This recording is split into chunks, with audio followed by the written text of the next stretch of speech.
Porque uno de los problemas de la dieta vegana es que tenemos un exceso de fibra, así como la población omnívora.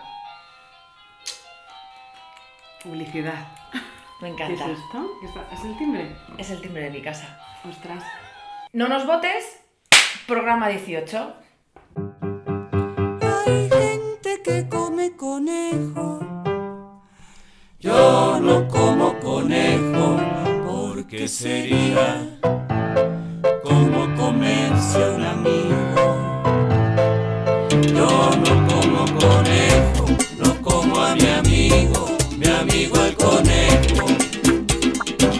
Bueno, pues hoy tenemos el placer de presentar a Marina García de Bernardi, que es nutricionista. A mí personalmente me ha ayudado mucho y se nos ocurrió la maravillosa idea de que, aprovechando que venías a dar un paseo por el monte, grabáramos un capítulo y nos contaras alguna cosita que a mí me parece realmente interesante de tu trabajo.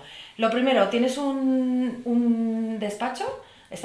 ¿Pasas consulta online o cómo haces? Yo paso consulta online y paso consulta en Madrid presencial. Ajá. O sea que... ¿Y tu consulta tiene cómo puede contactar la gente contigo? De acuerdo. Yo tengo una web que se llama eco-nutrición.com y allí pues hay un formulario, la gente me puede llamar, está mi teléfono, mi mail y así pues me pueden contactar. Y si no, buscando en internet, Marina García de Bernardi, pues allí pues me pueden ver también toda la información. Bueno, decir que este programa nos lo han pedido, porque es verdad que hay muchas personas que nos comentaban que estaría muy bien traer algún día a una nutricionista para que explique de tips, ¿no? Y ciertas cosas sobre mundo vegano, porque es verdad que nosotras hablamos mucho de eso, pero la gente tiene muchas dudas sobre, pues bueno, muchas cosas que te vamos a ir preguntando, pero que por fin es el programa que nos han pedido, que también está muy bien, que llevamos mucho tiempo hablando de esto y por fin... Pues así sí, que empezamos. Y me parece súper interesante además traer a Marina porque, bueno, hoy en día hay nutricionistas y gente hablando, bueno, expertos, como en todo, hay millones. Pero a mí me gusta mucho porque eres el caso práctico de que yo he probado que todos tus consejos me han venido muy, muy bien. Conozco tu trayectoria, eras vegana ya antes de estudiar la carrera de nutrición y luego te embarcaste en un máster de psiconeuroinmunología. Esto es muy, muy interesante porque he visto alguna información acerca de la cuestión y me parece interesante y hay algunas preguntas que tenemos preparadas al respecto. Pero lo primero que nos gustaría, para poner en contexto a la gente, es preguntarte qué demandan las personas que contratan los servicios de una nutricionista vegana. O si te contratan por el tema de que te has especializado en veganismo, vegetarianismo... Cuéntanos un poco qué quiere la gente cuando te llaman. La gente normalmente quiere que resuelvas su caso. Entonces puede venir la típica persona pues, que está viviendo la menopausia, que está viviendo un embarazo, que quiere adelgazar, que quiere engordar y que al mismo tiempo es vegana, ¿no? O vegetariana, ¿no? Porque digamos que también hay gente que introduce algún huevo o algo de leche, ¿no? Entonces normalmente la gente quiere resolver su caso. Luego, específicamente, preguntas así generales de todos, pues el tema de las suplementaciones, ¿no? Que si lo estoy haciendo bien, el temor de si lo estoy haciendo bien, qué suplementaciones son necesarias y qué analíticas son necesarias para controlar que lo estoy haciendo bien, ¿vale? En principio es un poco esto las preguntas que o sea, que es gente que ya ha tomado la determinación de hacer un cambio de dieta hacia una libre de productos de origen animal. Porque también existe el caso de gente que quiera dar ese paso y que te consultan. Sí, hay gente que a lo mejor ha empezado hace 3 meses, ¿no? Y bueno, pues, he empezado, pues, yo qué sé, en Navidades. Y claro, y se da cuenta que ha estado informando en webs, que ha cogido consejos de aquí y de allí, pero claro, no ha entendido cuál es la base de la nutrición en el tema de nutrición basada en vegetales, ¿no? Entonces se nota ahí con alguna carencia de concepto, entonces quiere plantearlo bien. Luego hay gente que en cambio lleva varios años y que a lo mejor ha tenido un problema de salud puntual o ha dado por casualidad con mi web o lo que sea y entonces, bueno, pues quiere asegurarse que lo está haciendo bien, ¿no? Ese es un poco el tema. Y Marina, ¿tú en la web sí que especificas que eres vegana y todo eso o también hay personas que no lo son? También hay personas que no lo son. O sea, yo tengo una parte de la web dedicada especialmente al veganismo y al vegetarianismo, donde explico los grupos de alimentos, cada uno sus características, es decir, hay un poquito ahí de explicación básica de cada cosa Y normalmente la gente que me contacta ya ha leído un poco esa información y luego pues lo que quiere es diseñar un menú porque dice, bueno, esto está muy bien, pero ahora yo cómo lo plasmo, que cómo fuera, que yo qué sé. Bueno, en fin, cada caso es un caso, cada persona es un caso, ¿no? Me ha parecido interesante lo de los suplementos. ¿Qué suplementos mínimos o qué es lo que tenemos que tener? O sea, para alguien que nos esté escuchando y que se haya hecho esa pregunta, Vale. así a rasgos generales. Bueno, a rasgos generales, la suplementación obligatoria por ley, digamos, sería la B12, ¿vale? Porque no hay alimentos vegetales que contengan B12 disponible, ¿no? Disponible a nivel orgánico. Pero también es verdad que hay que entender qué tipo de B12, porque hay diferentes tipos de B12. Entonces la más segura, la más estudiada es la cianocobalamina, porque no olvidemos que hay varias cobalaminas, puede ser hidroxicobalamina, metilcobalamina, cianocobalamina, pues la que digamos es más estudiada, que se lleva suplementando desde hace más años, es la cianocobalamina. Entonces es un poco la más segura, la más estudiada y la más barata. ¿Qué significa esto? Bueno, pues esto nos introduce al verdadero problema del veganismo, del vegetarianismo, y es ¿qué estudios hay detrás? Es decir, ¿cuánta población se ha estudiado? No en el corto plazo, no que te haces vegana hoy y te miro dentro de 3 meses, sino que te haces vegana hoy y te miro dentro de 20 años. ¿Has desarrollado algún problema? Esa es la cuestión real. Entonces, claro, en el tema de la B12 no es lo mismo suplementar a una persona 15 días que suplementar a una persona durante toda una vida. Por eso es importante dirigirse un poco al suplemento que es más seguro, que en este caso es la cianocobalamina. Y también hay que decir que hay pocos estudios sobre población vegana en el largo plazo. Ojo, hay muy pocos estudios. Y cuando hay estudios muchas veces ponen gente vegetariana, que luego vas a ver que una come de vez en cuando pescado, que la otra come huevo, en fin, que es un poco complicado, ¿no? No hay muchos estudios porque no es una población relevante. Y menos mal que tenemos, como yo digo siempre, los veganos de Berlín. Porque claro, hay una comunidad vegana importante en Alemania y Alemania, como es un país que es como es, pues las cosas se las toma en serio y entonces pues tenemos algún estudio allí que nos pueda dar un poco de seguridad, ¿no? Luego está el tema del EPA y del DHA. Oye, antes de entrar con el EPA y el DHA me ha encantado. Los veganos de Berlín. Oye, veganos de Berlín, gracias. Muchas gracias. De hecho, ahora vamos a estar 10 minutos pensando en los veganos. Ya, yo estoy ahí, claro, digo, no podemos pasar al siguiente tema porque me ha parecido muy interesante. Sí, yo los llamo así. Claro, bueno, pero también es como una base sociológica, ¿no? Epidemiológica incluso, claro, ¿no? Claro, para estudio, claro. Que me parece interesante, porque Claro. yo siempre apelaba a que hay generaciones de veganos en otros países, como la India, ¿no? Lo que pasa es que en la India a lo mejor no se ha llevado un estudio determinante, Ya, ¿no? y luego la India es otra cosa, es decir, no podemos extrapolar lo que sucede en India, donde hay X condiciones higiénicas, donde no necesitas suplementación de B12, porque la bacteria B12 está, o sea, la B12, perdón, la producen las bacterias, está por todas partes, y ellos al tener menos higiene, pues comen esas bacterias y ingieren esa B12. De hecho, en India no se suplementa nadie. ¿Cuándo se descubrió lo de la necesidad de suplementar B12? Bueno, cuando la población india, en el siglo pasado, se fue a vivir a Inglaterra por tema de colonialismo, y allí empezaban a tener gente problemas a nivel neurológico. Y dijeron, ¿por qué esta gente indiana tiene aquí problemas, de la India tiene problemas neurológicos? Bueno, pues se descubrió que era por tema de B12, porque la higiene en la India es diferente a la higiene que tenemos nosotros aquí. Y porque, claro, me imagino que aquí al comer productos de vivero o de invernadero, ¿no? Toda la verdura que comemos está ajena y exenta completamente. Claro, pero tú ten en cuenta que en la India, es que en la India cocinan en el suelo, inclusive en las casas con pisos, o sea, es otro tipo de cosa, no podemos comparar. Y luego, nosotros también producimos B12 a nivel intestinal, nuestras bacterias también producen B12, pero la B12 se absorbe en el intestino delgado, en cambio la producción se activa en el intestino grueso, entonces por eso no absorbemos nuestra propia B12 y necesitamos cogerla de los alimentos, ¿no?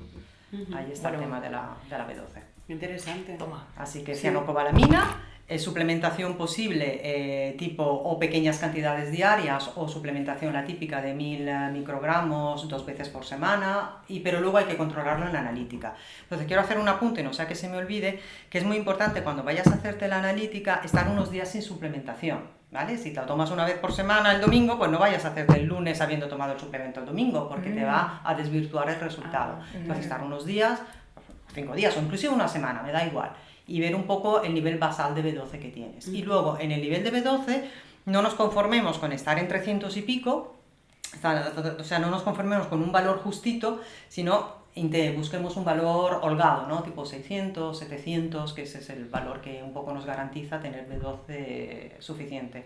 Porque no olvidemos que la B12, al igual que todo en el organismo, otras vitaminas, otros minerales, además de servir para la maduración de los glóbulos rojos, sirve para muchas otras funciones. ¿Eso qué significa?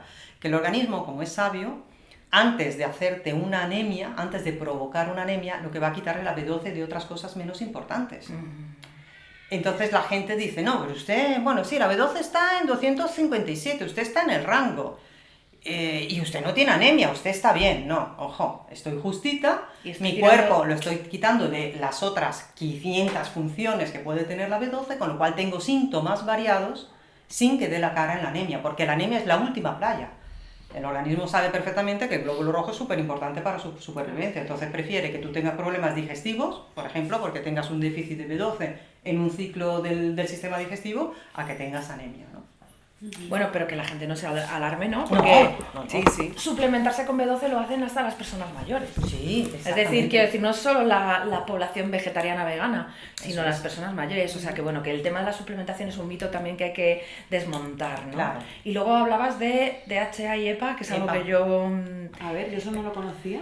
El EPA y el DHA es un tema, o sea, es lo mismo que la B12, es decir, el EPA y el DHA es un derivado del omega 3, entonces tu organismo lo puede sintetizar, pero la síntesis puede estar comprometida por X factores. Entonces, lo ideal es comer fuentes que contengan EPA y DHA.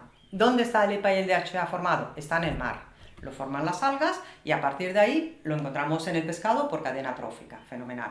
Entonces uno dice, vale, pues muy bien, pues yo me como el alga, ¿vale? Porque ahí tengo el EPA y el DHA.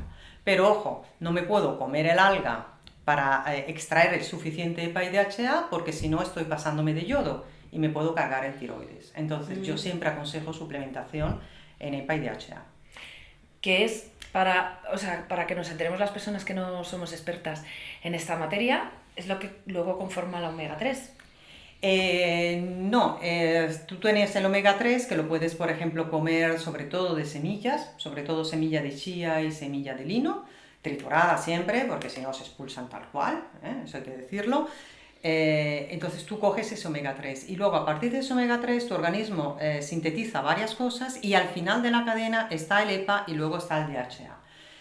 ¿Por qué son importantes el EPA y DHA? Son unas grasas, ya está, como otras, como centenares de otras. ¿Pero por qué son particulares? Bueno, porque son, al igual que el omega 3 y el omega 6, son esenciales, es decir, tu organismo no los puede sintetizar, son ácidos grasos esenciales, y concretamente el EPA y el DHA sirven en el sistema nervioso. Pensemos que el 15% de nuestro cerebro es DHA, para hacernos una idea, que la transmisión nerviosa se rige por EPA y DHA, bueno, hace que la transmisión fluya bien, por lo tanto influye también en la inteligencia, por ejemplo, de los niños, que el sistema inflamatorio utiliza el EPA y el DHA para formar las sustancias que luego resuelven las inflamaciones. Entonces, ¿cómo estoy escaso yo en EPA y DHA, por ejemplo? ¿O puedo tener algún viso de que estoy así, algo raro? Bueno, por ejemplo, me hago una herida y no cura rápido. No resuelve, el sistema inmunitario es incapaz de resolver ese simple corte, no me tarda mucho esa cicatrización, ¿no? Bueno, pues por ahí puedo tener una idea que, por ejemplo, a lo mejor estoy falto de EPA y de DHA, ¿no? Así que nada, yo siempre lo aconsejo, ¿vale? Buscar EPA y DHA vegano en internet y seguir la pauta que te dé la casa. Estos serían las dos recomendaciones básicas para personas veganas. Eso es. ¿Y vegetarianas también? Sí, bueno, en el caso de vegetarianismo, si yo como huevos, estoy cogiendo DHA, ¿vale? Porque el huevo contiene DHA, no contiene EPA, pero sí contiene DHA.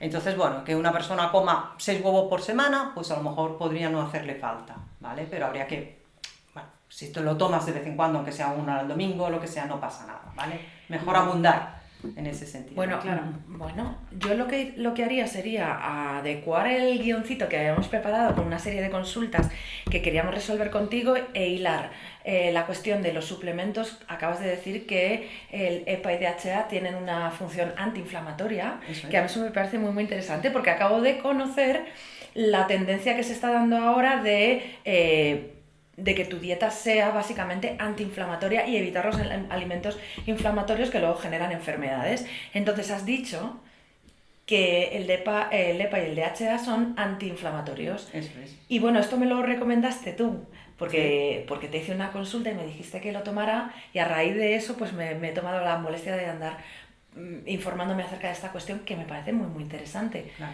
La de los alimentos antiinflamatorios y los inflamatorios. Cuéntanos un poco de eso. Bueno, alimentos proinflamatorios están lo que llamo yo los 4 del Ave María. Es decir, está el azúcar, que es proinflamatorio. Bueno, para empezar, ¿qué es una cosa proinflamatoria y qué es una cosa antiinflamatoria?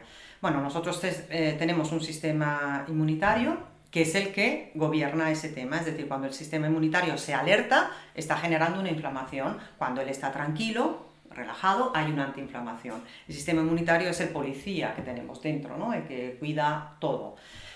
Todo lo que puede ser infecciones y cosas de ese estilo. Entonces el sistema inmunitario está acostumbrado, o sea, tiene un desarrollo específico si tenemos un virus, tiene otro tipo de desarrollo si tenemos un parásito, tiene otro tipo de desarrollo si tenemos una bacteria, y luego tiene una cuarta vía, que es la vía tranquila, porque ve que no hay ni virus, ni bacterias, ni parásitos. Fenomenal. Ahora, ¿qué hace el azúcar? Por ejemplo, bueno, pero primero voy a decir los 4 alimentos: azúcar, gluten, lácteos y ultraprocesados. Entonces, ¿qué hace cuando está el azúcar? Pues nada, el azúcar, como genera un pico de insulina, es un activador del organismo. Por la mañana normalmente tomamos algo dulce porque, bueno, simplemente porque nos vamos a activar. Una persona que tiene que hacer deporte pues puede tomar glucosa porque da energía. Entonces el azúcar es un activador del sistema inmunitario. Muy desaconsejado, sobre todo para las personas que tienen patologías autoinmunes. Si yo tengo una autoinmune en la cual mi sistema inmune ataca mi tiroides, ¿no? O ataca otro órgano, pues claro, muy mal me viene el azúcar porque está activando ese sistema inmune. Luego, el gluten. Bueno, el gluten es proinflamatorio de por sí. El gluten se ha visto que en el intestino abre, digamos, la unión entre las diferentes células del intestino, por lo tanto facilita el paso de sustancias en el interior. Un paso, digamos, mayor de las que deberían pasar. Esto alerta, obviamente, el sistema inmune, ¿vale? Porque el sistema inmune, pensemos el intestino, que es así como celulitas todas muy unidas a la otra. Las sustancias, ojo, normalmente entran en la célula y vuelven a salir, con lo cual imaginemos que son sustancias muy pequeñas, y luego cuando estamos digiriendo, si es verdad que se abren un poquito entre una y otra, entonces pasan moleculitas tipo agua o moléculas muy pequeñas, ¿vale? El sistema inmune tiene ahí como un periscopio, ¿no? Sale y mira, y él sabe perfectamente todo lo que sucede ahí. Si hay bacterias patógenas, si hay bacterias amigas, él está ahí. Y en base a eso dice: preparar para virus, preparar para parásitos, preparar para bacterias, o dice: tranquilos todos que esto está regular. Bueno, pues el gluten abre un poquito más de lo debido esta unión, con lo cual penetran más sustancias y eso altera de por sí el intestino, o sea, el sistema inmunitario. Ahora, a todos nos inflama el gluten. Lo que pasa es que hay personas que dan síntomas y hay personas que no. Esto es como la artrosis. Se ha visto que por encima de los 80, el 92 o el 23% de los ancianos tienen artrosis, pero solo el 20 o el 30 da síntomas, dolor. Hay otros que simplemente tienen artrosis y ya está. Entonces, el síntoma, cuando nuestro cuerpo nos da un síntoma, es cuando le debemos escuchar. Si mi cuerpo está bien, ¿cómo sé si estoy bien? ¿Tú estás bien? Sí, pues ya está, estás bien. No, yo es que no digiero bien, yo es que tengo esto. Bueno, pues escucha tu cuerpo. Y hay que investigar qué es lo que te está diciendo tu cuerpo, porque nuestro cuerpo nos habla. Nuestro cuerpo, como un coche, tiene ahí un montón de cosas. Oye, que te duele, oye, que estás cansado, oye, que estás nervioso, oye, tienes ahí un montón de sensores. Lo que pasa es que decimos: estoy cansado, da igual, me voy al gimnasio y me pego 2 horas de spinning, porque sí. Pero si tu cuerpo te dice que descanses, ¿por qué vas en contra de tu cuerpo? Es que somos así, ¿no? Es que... Sí. Bueno. En fin, entonces está el azúcar, está el gluten, están los lácteos, por el tipo de proteína que tienen los lácteos, esencialmente el lácteo derivado de vaca frisona, la blanca y negra, no así tanto el lácteo de cabra y oveja o el lácteo de búfala, ¿vale? Que es otro tipo de proteína mucho menos proinflamatoria. Y luego tenemos los ultraprocesados. Amiga. Eso es un temazo. Sí. Aquí tenemos un problema. ¿Por qué? Porque los ultraprocesados tienen sustancias que nuestro sistema inmune desconoce, porque no viene con nosotros desde hace millones de años y no sabe qué hacer con él. Entonces él se inflama, dice: córcholes, esto No es un virus, no es un alimento, no es un virus, no es una bacteria, no es un parásito, ¿qué corchones hago yo? Y de hecho, la OMS, pensar que la OMS hace ya varios años ha dejado de clasificar los alimentos como cereales, legumbres, bla, bla, bla. Ahora los clasifica a según su grado de procesamiento. Alimento tipo 1, tipo 2, tipo 3 y tipo 4. Vale. Tipo 1, alimento fresco. Fenomenal. Me da igual el tipo de alimento, con tal de que sea fresco. 2. Sales y especias, salazones que utilizas para dar sabor al grupo 1. Fenomenal. Grupo 3, alimentos mínimamente procesados, es decir, aquellos procesamientos que puedes hacer tú en el hogar. Congelación, refrigeración, troceado, horneado, todo lo que hervido, pues todo eso. Grupo 4, ultraprocesados, es decir, aquellos alimentos que tienen como ingredientes alimentos de grupo 1, de grupo 2, o bien derivados de grupo 3, es decir, un alimento ya precocinado que lo utilizas para hacer una nueva cocción, por ejemplo, o inclusive alimentos que vienen de diferentes procesamientos. Ejemplo, la inulina. La inulina es una fibra que está en muchos vegetales, pues ya está, de forma natural. Tú te comes una manzana, te estás comiendo inulina, sin problema. Ahora, cuando yo cojo la inulina y la pongo como ingrediente en esa hamburguesa vegana rara, ¿vale? Que tiene una lista de ingredientes así, de los cuales tú conoces 5 y el resto no sabes lo que son, y ves ahí, inulina, pues resulta que para hacer esa inulina han cogido el alimento, han extraído esa inulina de su matriz alimentaria, para eso han hecho varios procesamientos que tú en tu casa no puedes hacer, ¿no? Son procesamientos industriales, han cogido la inulina y ¡pac!, me la han metido ahí, junto con la dextrosa, bueno, el azúcar invertido, con grasas deshidrogenadas, varias cosas que tú no sabes lo que es, que tú nunca has visto en el supermercado y que tú no tienes en su despensa, porque dices, esto es el azúcar invertido, ¿no? Yo no sé lo que es el azúcar invertido. Pues entonces mi consejo es hacer una revisión de lo que se tiene en casa, balda por balda, sin prisa, no hay problema, pero uno mira y mira la lista de ingredientes. Si ves algo que no sabes lo que es que ese alimento es un ultraprocesado, ¿vale? Y entonces, pues lo apartas. Porque tú consideras que es el peor de los alimentos inflamatorios. No. Los alimentos procesados. Claro, o sea, no es que es lo más perjudicial para nuestro organismo. Claro, es muy perjudicial. O sea, es perjudicial porque sobre todo no se sabe hasta qué punto te va a perjudicar. Claro. Porque como es algo, digamos, de alguna manera reciente, pues no sabemos en qué va a acabar esto. No se sabe los niños que a partir de los 2 años ya están comiendo ultraprocesados, qué enfermedades tendrán cuando tengan 50. Porque, ojo, lo que se mira es eso. O sea, no se mira tanto a la población de 20 años, 30 años, que bueno, que más o menos hay gente que está enferma, pero la mayor parte está sana. Aquí el problema es por encima de los 50, 60, cuánto eso perjudica a la salud pública, porque es cuando la gente empieza a desarrollar problemas que cuestan dinero, ¿no? Antes de que me cuentes algún consejo sobre alimentos antiinflamatorios o alimentos saludables que debemos tener presentes en la dieta, yo creo que esto nos hace reconsiderar el capítulo que queríamos grabar de guarrerías crujientes. Es que en el anterior capítulo... Sí. Bueno, ya lo has dicho todo, guarrerías crujientes. O sea, suena fantástico. Habíamos pensado hacer un programa pues comiendo papadeltas, goblins... A ver, yo tengo la excusa perfecta para comer goblins, porque yo soy crujívora, es decir, a mí todo lo que cruje me fascina. Entonces yo podría llevar una dieta crujívora si no fuera porque ya me estoy planteando esto, wow, esto no me conviene, ¿no? Y entonces resulta que vas y tú miras la bolsa de los goblins y pone con B12. Los goblins. Claro. Con B12, Dios mío. Digo, esto es justo lo que necesito, suplementarme con goblins. No. Es que depende. Por ejemplo, cuando te puedes ir si quieres. Bueno, eso ha acabado aquí y no hay más que decir. No vuelvo a hablar. Por cierto, no. O sea, hay que mirar los ingredientes. Yo a priori no sé ese concreto. Pero, por ejemplo, sí es verdad, y volvemos al tema de la B12, que hay gente que no se suplementa y que tiene bien la B12 comiendo alimentos fortificados, ¿no? Como la eura o leches o cosas así. Entonces, que llevan B12. Eso es que también. Claro, eso hay que verificarlo en la analítica.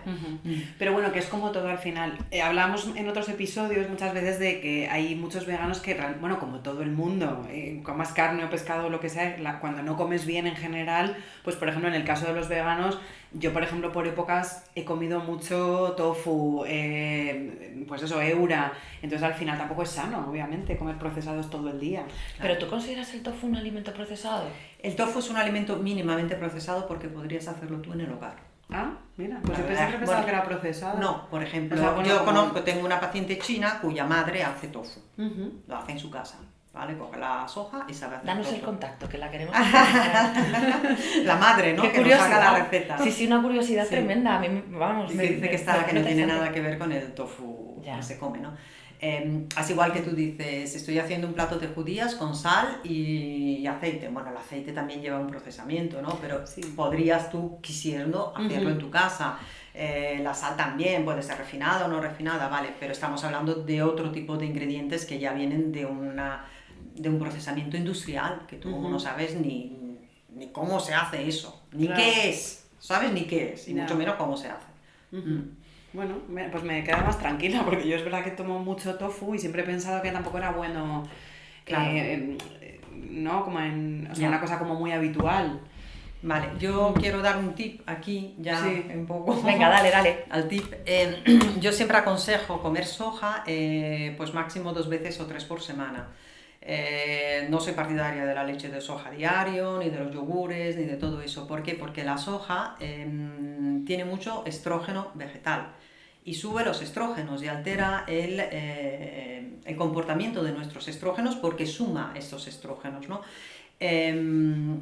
Entonces, no es bueno desde ese punto de vista, ¿vale? De hecho, está medido la alteración que produce en niños, en niñas, en adultos, en adultas.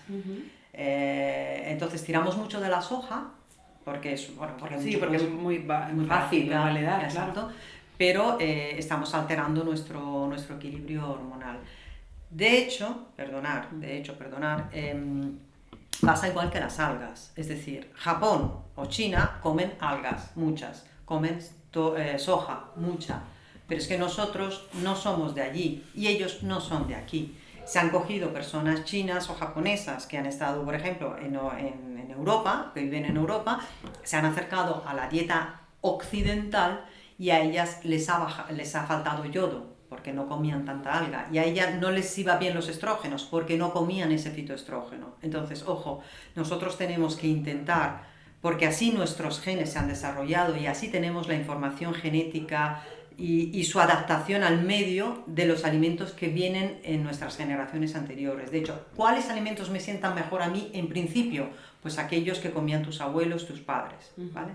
Porque de ahí vienen nuestros genes y la adaptación que nuestros genes hacen al medio. Si yo me fuese a comer, o sea, si yo fuese ahora mismo a los esquimales y comiese carne de foca todos los días, que no sé lo que comen, por cierto, seguro que me moriría, me sentaría fatal. Pero a lo mejor si me caso los nietos de los hijos de mis nietos, seguramente pues ya se adapten y eso ya les siente bien, ¿vale? O sea que hay una adaptación al medio. Bueno, pues yo creo que es el momento de hablar ahora de los beneficios de una dieta basada en vegetales e incluir algunos productos antiinflamatorios que yo he visto que esto puede ser muy beneficioso para el organismo y a mí personalmente me interesa mucho porque, bueno, es verdad que hay que tener ciertas consideraciones acerca de que tienes que tener muy presente y en cuenta cuando te pones en marcha hacia el veganismo, pero hay que reconocer que la dieta vegana tiene muchísimos beneficios. De hecho, en general yo creo que la gente come basura. O sea, no solo los veganos, o sea, tú puedes ser vegana y llevar una dieta poco saludable, pero en términos generales yo lo que alucino es cuando una persona que come de todo, que se pasa el día yendo al Burger King y a sitios de estos, me diga a mí que yo como vegana me tengo que cuidar. Creo que tengo un conocimiento y una precaución y una preocupación por de qué me alimento muchísimo mayor que cualquier persona que pasa de todo. Entonces es el momento de contar a la gente qué beneficios tenemos las personas veganas. Eso es decir, has dicho una cosa súper importante y es que normalmente las personas veganas se han preocupado, se han informado y entonces han, estudiado un poquito más su dieta, cosa que a veces el omnívoro pues no hace y come, pues, el ultraprocesado, por supuesto, está en productos omnívoros, la falta de EPA y DHA puede estar en un omnívoro, menos la B12, bueno, de hecho todos los enfermos que hay, el 99% son omnívoros, o sea, eso está claro, ¿no?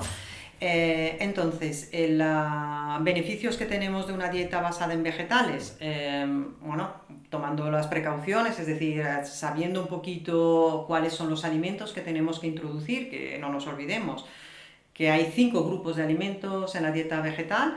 las legumbres, los cereales son trigo, es decir, la pasta, arroz, maíz, centeno, cebada, y luego también los pseudocereales, que se asocian mucho a los cereales, que son quinoa, trigo sarraceno, amaranto, tef, ¿vale? Todos estos.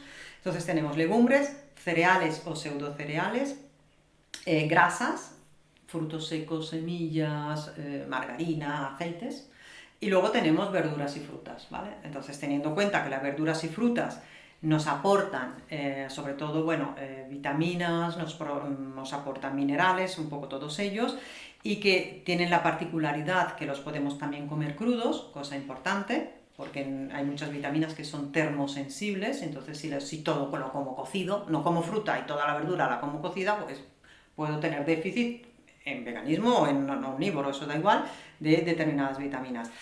Pero digamos que tenemos que basarnos mucho en lo que son legumbres y cereales y pseudocereales un poco para hacer nuestros platos fuertes, o sea, nuestros platos de consistencia. Luego usar la grasa para dar sabor y tal, y luego la verdura pues también para dar sabor, condimentar, y la fruta pues como postre, por ejemplo, ¿no? ¿Qué ventajas nos trae? Bueno, que todos los alimentos vegetales contienen lo que se llaman fitoquímicos. Fito es vegetal, pues son químicos derivados de los vegetales, la propia palabra te lo dice. Pues hay más de 4.000 clasificados, y todos y cada uno de ellos es un poco como las vitaminas o los minerales, es decir, no tienen calorías, pero tienen acción en el organismo, y los fitoquímicos tienen acción beneficiosa en el organismo. Ejemplo, pues el licopeno del tomate, del tomate y de todas las verduras rojas, tomate, pimiento, sandía, lo que queramos, que tiene propiedades anticancerígenas, pues todo eso las propiedades de los fitoquímicos son en general antioxidantes, antitrombóticos, anticancerígenos. Luego algunos tienen especial acción en un determinado órgano, por ejemplo el licopeno tiene acción mucho en la próstata. De hecho, hay inclusive medicamentos para tratar la hiperplasia de próstata basados en el licopeno, por ejemplo, ¿no? Entonces, todos estos fitoquímicos, al final, nos aportan salud, ¿vale? Nos aportan salud. La única cuestión siempre está en saber cómo cocinar cada uno de los alimentos. Ejemplo, si yo tengo los garbanzos y veo que y los compro cocidos, y veo que cuando quito el agua se forma ahí un poquito de jabón, al igual que se forma cuando lavo la lechuga, pues ese jabón son unas saponinas, que son unos factores antinutritivos. ¿Por qué? Porque inflaman, porque disminuyen la biodisponibilidad, entonces pues hay que quitarla, ¿no? Entonces un poco con toda esa precaución. Pero digamos que esencialmente los beneficios son estos, o sea, son los aportados por los fitoquímicos. Personalmente, yo, desde que me enteré de que determinados alimentos tienen saponina y que hay que lavarlos bien, creo que me he beneficiado muchísimo de ese conocimiento, y es algo que además entre veganos escucho. ¿Tú qué opinas de la gente que utiliza esto? No estaba en el guión, es una pregunta que me ha surgido después de que tú lo comentaras, pero que hay gente que utiliza el caldito de los garbanzos que vienen en bote para hacer un batido para utilizarlo como huevo, sustituto del huevo. ¿En serio? Sí. Eso tiene saponinas, ¿verdad? Sí, tiene saponinas, sí. Yo eso sí que lo he visto, cantidad de foros de veganos que utilizan, pues tienen que saber que lo pueden seguir consumiendo, pero tiene antinutrientes. Esto me parece importante. Eso es. Porque también la quinoa, por ejemplo, tenemos a tu perra Luna, que está la pobre un poco inquieta y nos mueve la mesa. Luna, ven. Ven, amor, ven. Amore. Ven aquí. Amore italiana, amore. Habla italiano. De la mia vita. Que esto para mí es importante, porque la quinoa también la lavo muchísimo. Me acuerdo que al principio de utilizar quinoa yo no la lavaba y me decía Luis, me sienta mal la quinoa. Y yo, ¿cómo te va a sentar mal? Y claro, es que es súper importante y hay que lavarla un montón hasta que deja de salir esa espumita. Eso es importante. Claro, ten en cuenta, que todo en la alimentación, todo hay que contextualizarlo, es decir, depende de tus genes, de otras cosas que tú tengas en tu vida, si estás bien de base o no, si fumas o bebes mucho o no, si vives en la naturaleza o vives en un ambiente todo lleno de tóxico, es decir, el alimento llueve sobre mojado, hay una base sobre la cual cae el alimento, entonces no es lo mismo comer una saponina una vez cada 15 días a tenerla comiéndola todos los días. ¿sabes? Y depende mucho luego de la persona también, ¿no? Pero en principio sí, hay factores antinutritivos, entre ellos están las saponinas y que es mejor quitar, ¿no? Y si quiero hacer un poco ahí espesar, pues utilizar a lo mejor una alga tipo agar-agar, que en ese sentido es espesante y ya está. Y así Una buena alternativa. Sí, una buena alternativa. Oye, Andrea, si quieres hacer alguna pregunta, porque yo me liaría a hacer aquí 50.000 preguntas. Sí, no, te iba a decir que tienes que venir otro día más. Claro, claro. Bueno, vamos a dejar que este programa se alargue lo necesario, Sí. porque me parece súper interesante y hay un par de cositas más que queríamos hablar contigo.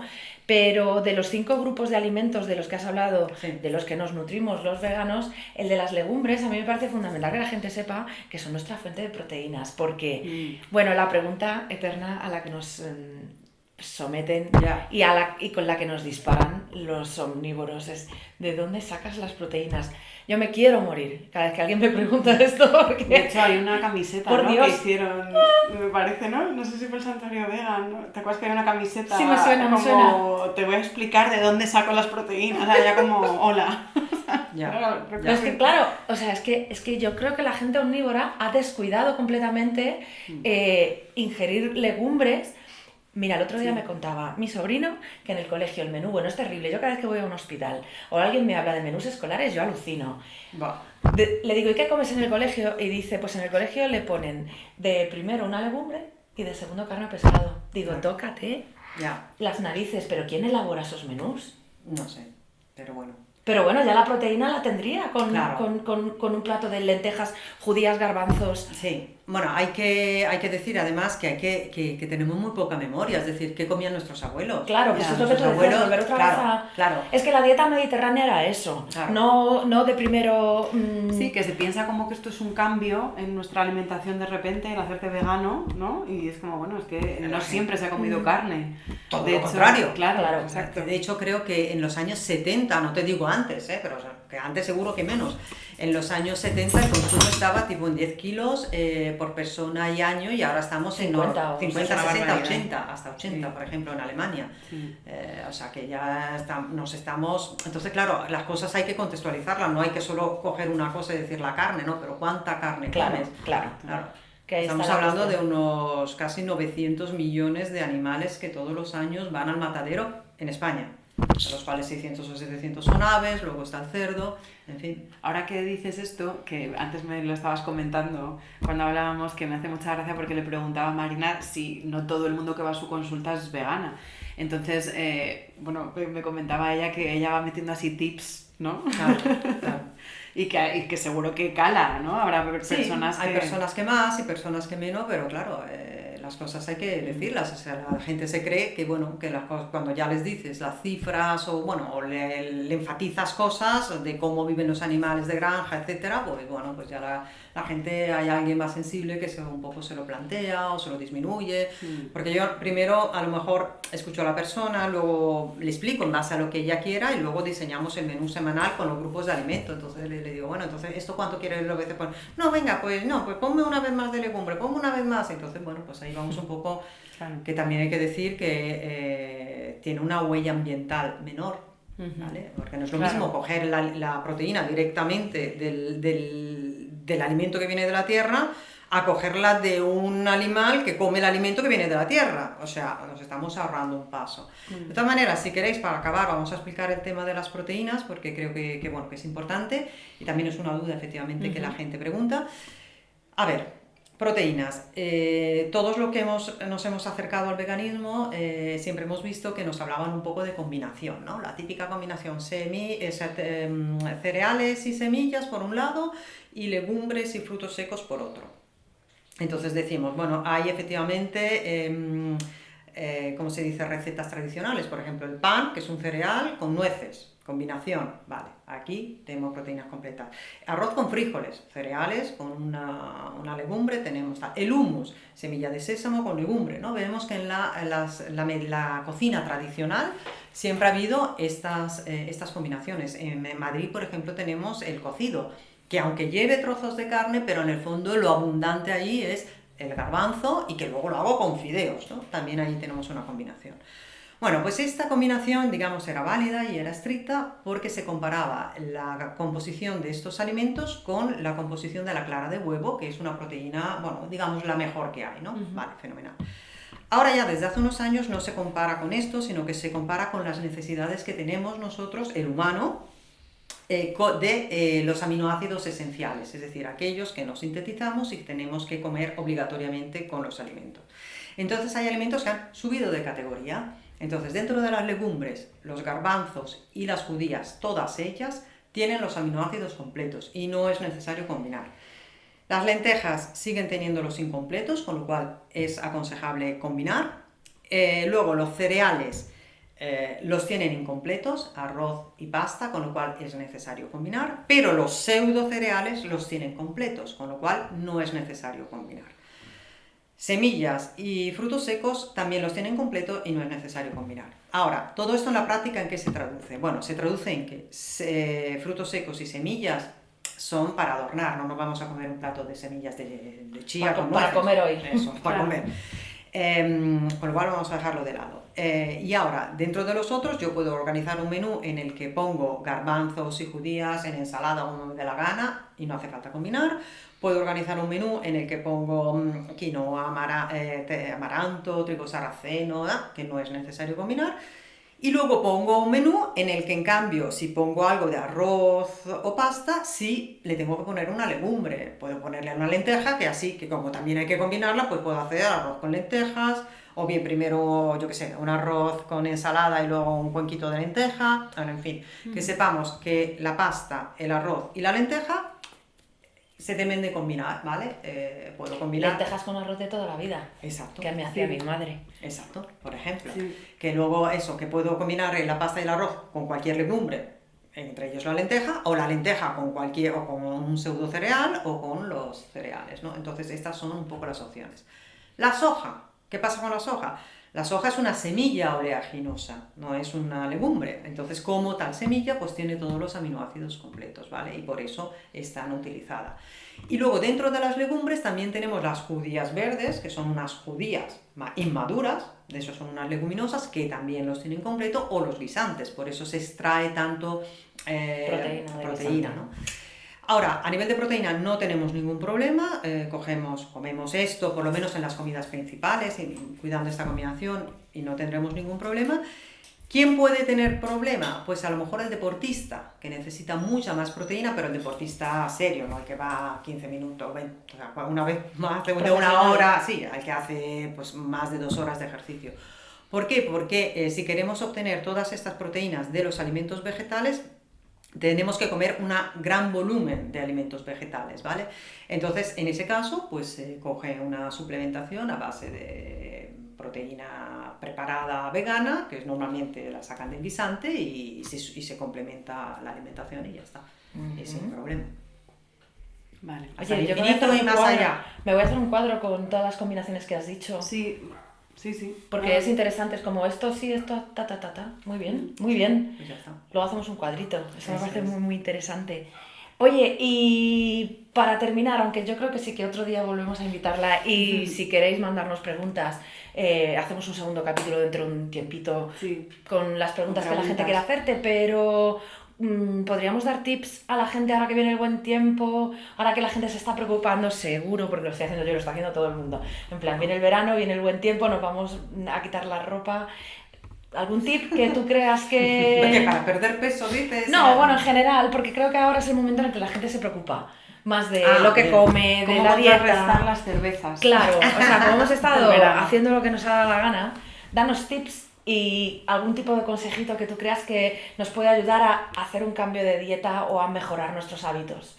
Bueno, lo primero que hemos dicho, la proteína, la soja, por ejemplo, no consumirla todos los días, sino usarla como un alimento más, no como un alimento base, ¿no? Sino que dentro de la rotación de los alimentos, pues ahí meter la soja. Y otro tip, por ejemplo, está relacionado con el arroz y la pasta, ¿no? Que normalmente se aconseja que sean integrales porque como que hay nutrientes, efectivamente, hay más nutrientes en la pasta integral y en el arroz integral, pero ojo, si nosotros lo comemos refinados, estamos rebajando un poco la cantidad de fibra que tenemos, porque en una dieta vegana estamos holgados de fibra, ¿no? Porque todo tiene fibra. Y el problema es que en ningún alimento podemos quitar la fibra. En el alimento que gracias a Dios podemos quitar la fibra, pues es el trigo refinado y el arroz refinado. Así que bueno, eso es un poco otro tip bueno, que se puede dar, ¿vale? Que si uno le gusta el integral, que lo coma, pero que no se obsesione, ¿no? Pasta integral, arroz integral, no, cómetelo blanco, que ya le ponen las lentejas y ya estás de sobra con fibra. Con fibra y con vitaminas de grupo B y todo lo que se atribuye al germen, ¿no? de la cereal integral. Y luego para el peso, yo lo que aconsejo es, bueno, por supuesto, quitar los dulces, ¿no? Quitar el alcohol, intentar comer 3 veces al día, ¿no? Pasando un poquito de hambre, que no, o sea, sí se pasa hambre, ¿no? Es cuestión de acostumbrarse, porque a veces la gente dice, no, es que como algo a media mañana porque tengo hambre. Bueno, no pasa nada, solo es hambre. El hambre no es una herida abierta que me estoy muriendo en el hospital. No, simplemente es que tu cuerpo está acostumbrado a que a las 11 de la mañana le des comida, entonces te pide comida. Pero es mejor enriquecer más el desayuno y tirar hasta la comida, porque en esas 5 o 6 horas entre una comida y otra, el organismo utiliza lo que tú le has puesto de digestión, pero también utiliza, cuando ha acabado de digerir, la grasa de tu cuerpo y te ayuda un poco a regular ese peso. Entonces 3 comidas al día, dejando 5 o 6 horas entre cada comida. Muy buen consejo. Muy buen consejo, eso me gusta, porque de hecho está un poco relacionado con el ayuno intermitente, ¿no? Claro. Va por esa línea, ¿no? Va porque por esa línea. Das un respiro al organismo, no puedes estar todo el día comiendo. Pero es verdad que hay tienes modas, tu ¿no? organismo... De repente te dicen que tienes que comer 5 veces, yo qué sé, es que cada... Sí, 5 veces, y yo he estudiado en la facultad que cuando enseñan las dietas te ponen hasta la 6ª ingesta antes de ir a la cama. El resopón o reposón o como se llame.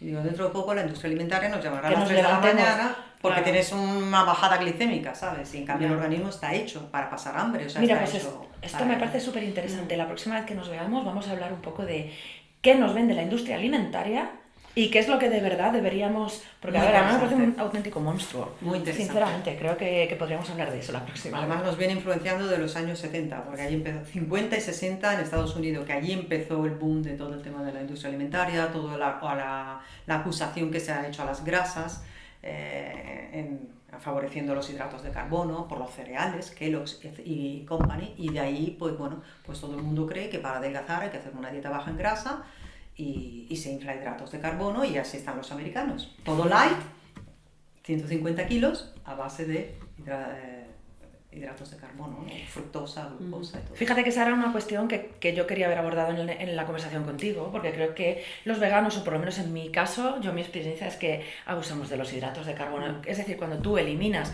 determinados productos de tu dieta, si no tienes un conocimiento un poco de pues, los 5 grupos de alimentos de los que tienes que encontrar el equilibrio, lo que haces es abusar de patatas, sobre todo cuando sales a la calle. Claro, porque cuando te lo han puesto complicado, ahora es más fácil, cada vez es más fácil. Pero... cuando te encuentras en sitios donde no tal, que tiras de patatas fritas o de arroz o de... Entonces ahí hay un problema porque engordas con los hidratos de carbono. Entonces, bueno, ese es uno de los fallos de los veganos, pero me quedo con los consejos que has dado, ¿no? Pues como comer solo 3 veces al día, incluso incluir algún ayuno intermitente, que eso es algo que tú me has aconsejado alguna vez y va muy bien. Y además aprendes también a controlar tu mente. Porque es como, a mí mi mente no me manda, los impulsos que me dan es lo que yo controlo, y eso es algo que te hace fuerte. Bueno, este es mi consejo. A mí me gustaría hablar Pero del tema del ayuno en otro momento porque me parece interesante. ¿Sí? Sobre todo porque como ahora está tan de moda, la gente parece que lo está metiendo, pero hay otra contracorriente que te dice todo lo contrario, entonces pues hablar también un poco de eso, ¿no? Es fascinante el tema de los ayunos y sí, cuando queráis. Vale. O sea, es un tema que da para hablar bastante, porque hay mucho que entender. O sea, de todas las cosas, que es un poco lo que yo entiendo hacer siempre en las consultas, es que la persona entienda el mecanismo que hay debajo de lo que haces, ¿no?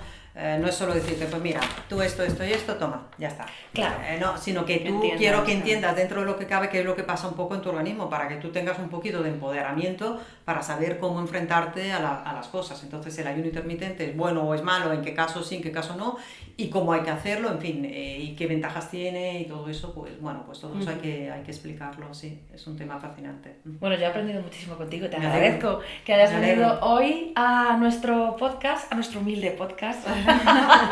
Y nada, dejamos tu contacto y si te parece, pues ponemos ya, tiramos ese guante para que vengas en una segunda ocasión a responder preguntas y hablar un poco de la industria alimentaria. Marina García de Bernardi, eco-nutrición.com. Pondremos también el enlace a tu Instagram, que das un montón de consejos que a mí me gustan, para que tengáis ahí esa referencia. porque bueno, Muy bien. hay que dar pasos también hacia la salud. Eso es Sí, una sí, forma de conseguir una vida feliz y un bienestar Claro que que sí. necesitamos. Claro que sí. Pues Por lo menos que el cuerpo esté tranquilo, eso es. Muchísimas gracias. Gracias a vosotros, a vosotras, mejor, por invitarme. Ya está. Ahora entran las papadeltas. Hay gente que come conejo. Yo no como conejo porque sería como comerse a un amigo. Yo no como conejo, no como a mi amigo el conejo. Yo no como conejo, no como a mi amigo el conejo. Hay gente que come conejo. Yo no como conejo porque sería como comerse a un amigo. Yo no como conejo, no como a mi amigo el conejo. Yo no como conejo, no como a mi amigo el conejo.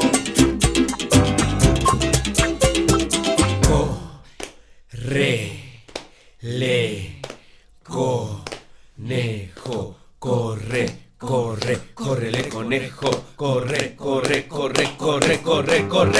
Hay gente que come conejo. Yo no como conejo porque sería como comerse a un amigo. Yo no como conejo, no como a mi amigo el conejo. Yo no como conejo, no como a mi amigo el conejo. Córrele conejo pa' que no te agarren. Córrele conejo pa' que no te agarren. Córrele conejo pa' que no te agarren.